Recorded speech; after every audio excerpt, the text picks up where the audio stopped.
마태복음 25장에는 여러분 잘 아시다시피 세 가지 비유가 나옵니다. 첫째는 열처녀 비유이고, 둘째는 달란트 비유, 셋째는 이 양과 염소 비유입니다. 모두 예수님의 재림과 심판에 관한 말씀입니다. 오늘 읽은 본문은 세 번째 비유의 말씀입니다. 예수님은 이 말씀을 통해서 우리에게 큰 교훈을 주십니다. 그것이 무엇일까요? 세 가지로 정리해서 말씀드리겠습니다. 첫째로 예수님은 다시 오십니다. 31절 인자가 자기 영광으로 모든 천사와 함께 올 때에 자기 영광의 보좌에 앉으리니 그랬습니다. 세상에 이런 말을 한 사람이 없습니다. 성인 군자라 유명한 사람이라 해도 그저 좋은 말 하다가 죽은 사람은 있지 이런 말 한 사람은 없었습니다. 그런데 예수님은 이렇게 말씀하셨습니다. 이것이 바로 예수님과 다른 사람들과의 차이입니다. 공자, 맹자, 석가, 소크라테스는 다 사람입니다. 그러나 예수님은 하나님이십니다. 창조주십니다. 그래서 다른 피조물들과는 확연히 구분됩니다. 그 예수님께서 자기 영광으로 모든 천사와 함께 오신다고 말씀하십니다. 그리고 모든 민족을 그 앞에 모으고 각각 구분하신다고 말씀하십니다. 마치 목자가 양과 염소를 구분하는 것 같이 그렇게 구분하신다고 말씀하십니다. 그것은 예수님의 재림이 있고 심판이 있다는 말씀입니다. 사람들이 예수님의 재림을 부정하고 심판을 무시한다고 해서 예수님이 안 오시거나 심판이 없어지는 것이 아닙니다. 하루살이가 모른다고 내일이 없는 것이 아니죠. 도둑이 큰 소리 친다고 안 잡히는 것도 아닙니다. 이 땅에서는 영구 미제 사건이라고 하는 것이 있을 수 있습니다. 오랫동안 풀리지 않는 사건이라는 뜻이죠. 그러나 온전한 세상에서는 그런 것이 없습니다. 이 땅에서조차 양심의 가책이라는 것이 있지 않습니까? 소리는 녹음기에 저장되고 영상은 캠코더에 저장됩니다. 하물며 사람의 이력이 없어지겠습니까? 삭제하더라도 복원할 수 있는 시대가 아닙니까? 심판이 없다는 것은 거짓말입니다. 사람이 한번 죽으면 끝이라는 말도 거짓말입니다. 거짓에 속아서 후회하는 일이 없어야 합니다. 청년의 때에 창조주를 기억하고 사람의 본분대로 사는 것이 지혜입니다.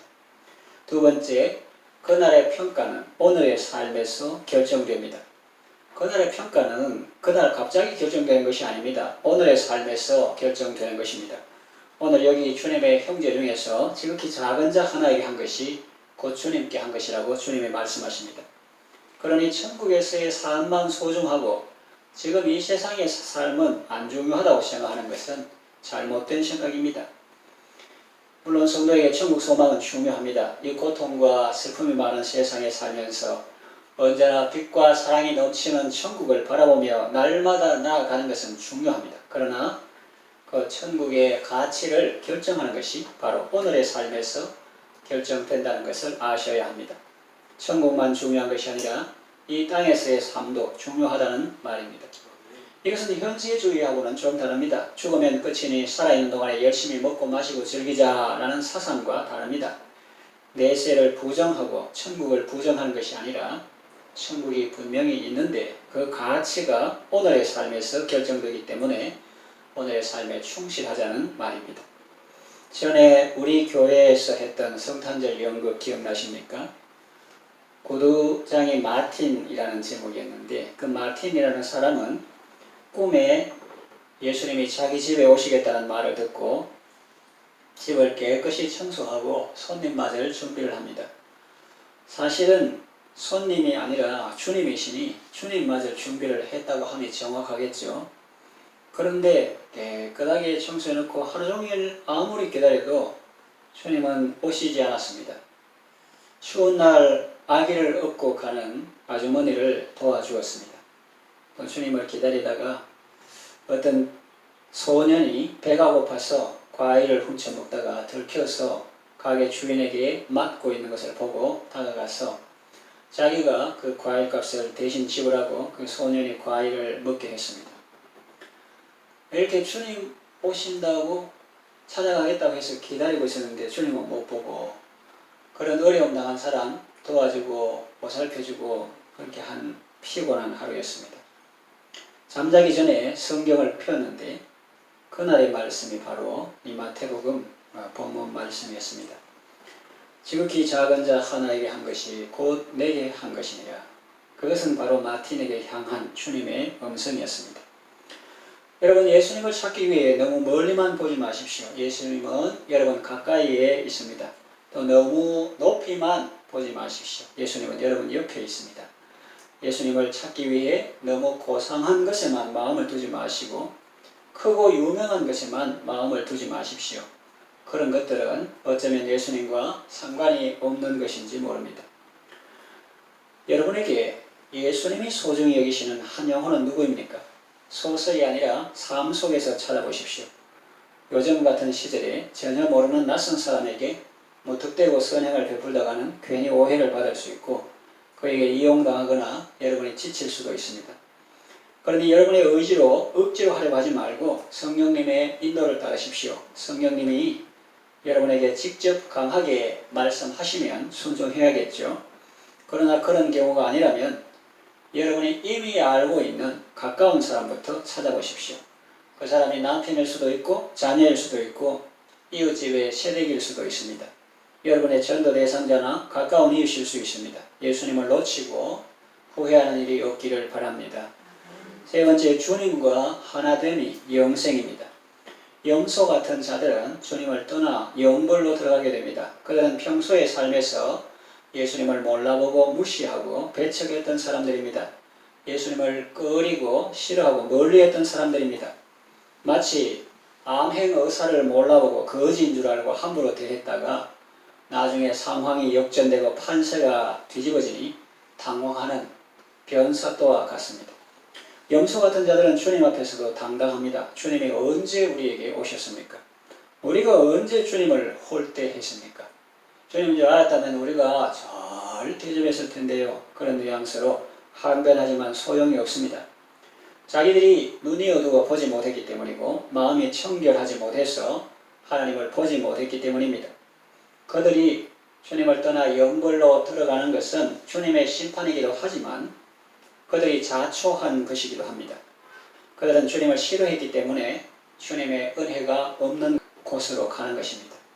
영벌이라고 합니다. 지옥의 고통은 큽니다. 구더기도 죽지 않는다 했습니다. 요즘은 구더기 보기 어렵지만 그래도 시골에 가면 볼 수 있는 곳도 있습니다. 사람들이 기르는 곰뱅이하고는 다릅니다.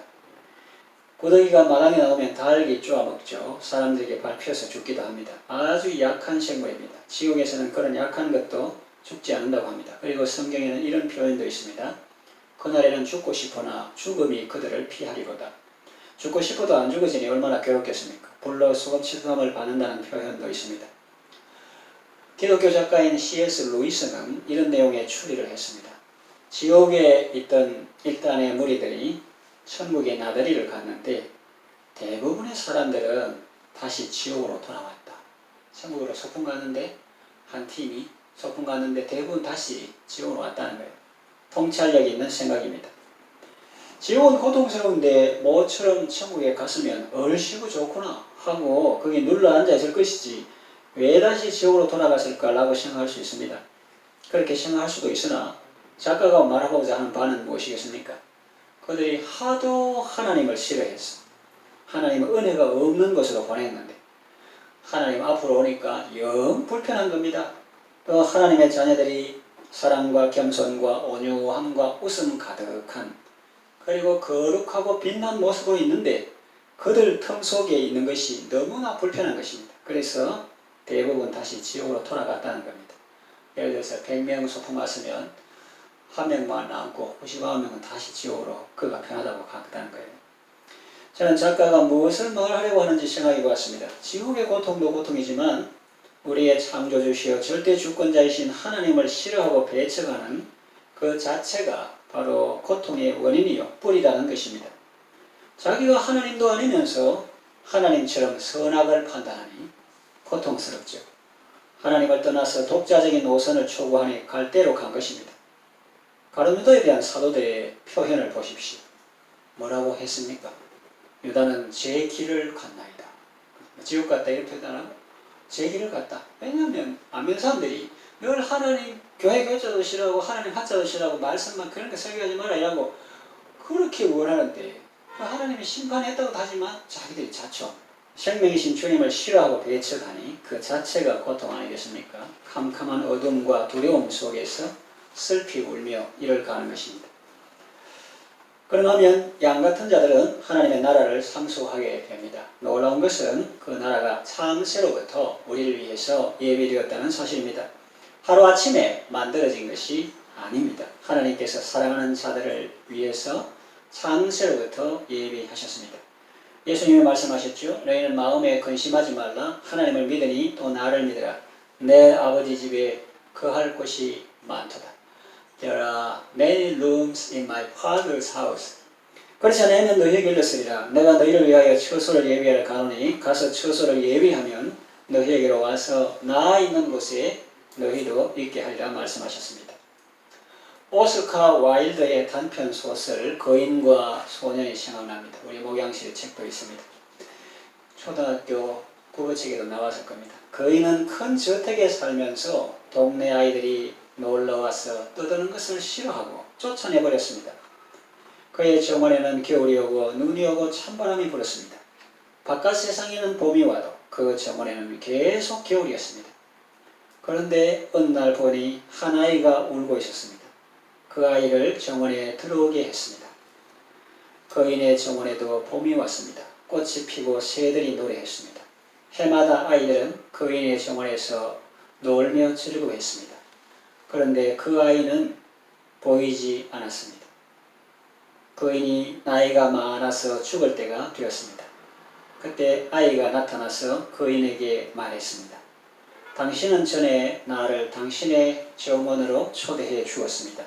이제는 제가 당신을 나의 정원으로 초대하겠습니다. 그랬다는 거죠. 그 어린아이들이 울고 할 때 막 쫓아냈는데 이제 나중에 여행 갔다 오니까 다른 아이들 들어오는데 한 아이는 울면서 담 넘어오지도 못 울고 있는 훌쭉훌쭉 우는 아이를 이렇게 안아가지고 들어왔는데 그건 어린아이의 모습으로 오신 예수님이다. 근데 해마다 이제 아이들 오는데 다른 아이들은 다 있는데 그 아이 찾아오는 거 없더라고요. 나이가 많아가지고 돌아가실 때 그분이 나타나서 전에 나를 정원에 초대해 주셔서 감사하고 이제 내가 나의 정원으로 당신을 초대하겠습니다. 그랬다는 거죠. 여러분의 삶의 자리에 예수님을 모셔드리십시오. 그러면 예수님은 여러분을 예수님이 계신 곳으로 초대하실 것입니다. 말씀을 정리 요약합니다. 예수님은 다시 오십니다. 그날의 평가는 오늘의 삶에서 결정됩니다. 주님과 단절은 죽음이요 주님과 연합은 영원한 생명입니다. 오늘도 주님이 소중히 여기는 사람들과 함께함으로 주님과 함께하는 귀하고 복된 삶을 살아가시기를 바랍니다.